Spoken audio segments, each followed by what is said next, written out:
अगर आपके HP laptop का टचपैड काम नहीं कर रहा, स्क्रॉल नहीं हो रहा, गेस्चर बंद हो गया है या आपका माउस का कर्सर जरा सा भी मूव नहीं हो रहा है, तो आप इस वीडियो को बिल्कुल स्किप मत करना, क्योंकि मैं आपको स्टेप बाय स्टेप सबसे सही तरीका दिखाऊंगा जिससे आपका टचपैड दोबारा से काम करना लगेगा।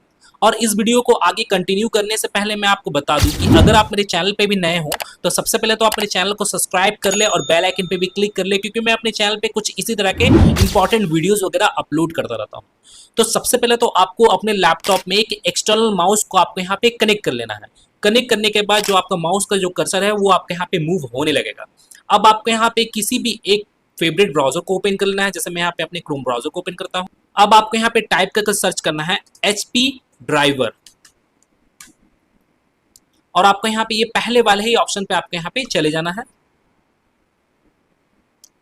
अब आपका जैसे लैपटॉप है तो आपको यहाँ पे लैपटॉप वाले ऑप्शन पे क्लिक करना है और आपको यहाँ पे एक सर्च बार आपको यहाँ पे शो हो रहा होगा।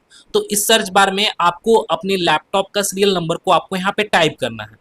अगर बाय द वे आपको अपने लैपटॉप का सीरियल नंबर मालूम नहीं है कि क्या है, तो आप अपने लैपटॉप के नीचे की ओर देखोगे, वहां पे आपको serial number, model number, total detail वहां पे मेंशन किया होगा। तो आपको उसी सीरियल नंबर को आपको यहाँ पे टाइप करना है। जैसे यहाँ पे मैं अपने लैपटॉप का सीरियल नंबर को टाइप करता हूँ। टाइप करने के बाद फिर आपको सर्च वाले आइकन पे क्लिक करना है और आपका जिस भी मॉडल का आपका लैपटॉप है, जिस भी सीरियल नंबर का आपका यहाँ पे लैपटॉप है, वो आपको यहाँ पे शो होने लगेगा। अब आपको इसे डाउनलोड कर स्क्रॉल डाउन करना है।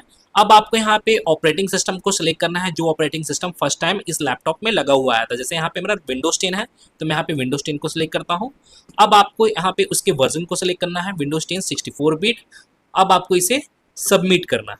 सबमिट करने के बाद फिर आपको इसे डाउनलोड की स्क्रॉल डाउन करना है। अब आप यहाँ पे देखोगे इस पार्टिकुलरली इस लैपटॉप का, इस नंबर का जो लैपटॉप है, उस लैपटॉप के रिलेटेड आपको यहाँ पे जो ऑफिशियल ओरिजिनल जो ड्राइवर्स है वो आपको यहाँ पे शो होने लगेंगे। जितने भी अपडेटेड ड्राइवर्स है वो आपको यहाँ पे शो होने लगेंगे। तो आपको यहाँ पे driver, keyboard, mouse and input devices का आपको यहाँ पे ये ऑप्शन आपको यहाँ पे शो होगा। तो आपको इस ऑप्शन पर आपको यहाँ पे क्लिक करना है। क्लिक करने के बाद अब आप यहाँ पे देखोगे, यहाँ पे आपको बहुत सारे ड्राइवर्स आपको यहाँ पे शो होंगे टचपैड के रिलेटेड। तो यहाँ पे जितने भी टचपैड के रिलेटेड ड्राइवर्स हैं, तो आपको यहाँ पे उन सभी को एक एक कर कर आपको यहाँ पे डाउनलोड कर लेना है। डाउनलोड कर लेने के बाद और आपके यहाँ पे जितने भी ड्राइवर्स हैं वो आपके डाउनलोड वाले फोल्डर में आपके यहाँ पे डाउनलोड हो जाएंगे। तो अभी फिलहाल तो मैं यहाँ पे डाउनलोड नहीं कर रहा हूँ, लेकिन आप यहाँ पे डाउनलोड कर लीजिएगा। यहाँ पे डाउनलोड हो जाएंगे जितने भी आपके टचपैड ड्राइवर्स के रिलेटेड मेरे ड्राइवर हैं। तो आपको अब यहाँ पे एक एक कर कर उन सभी को इंस्टॉल करना है। अगर बाय द वे आप पहले किसी भी सॉफ्टवेयर या किसी भी आप गेम को इंस्टॉल किए हो तो नेक्स्ट नेक्स्ट इंस्टॉल फिनिश करके इंस्टॉल किए हैं, ठीक इसी तरह से आपको यहाँ पे उसे इंस्टॉल कर लेना है। इंस्टॉल कर लेने के बाद फिर आपको यहाँ पे अपने लैपटॉप को एक बार रीस्टार्ट भी कर लेना है।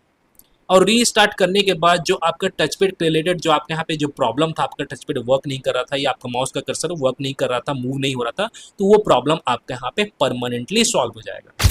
तो गाइज मैं फिर मिलता हूँ नेक्स्ट वीडियो में। Till then and bye bye. और एक बात और, सब्सक्राइब बटन पे 2-3 फैट लगा दीजिएगा जिससे सब्सक्राइब हो जाए और घंटी वंटी गिर जाए।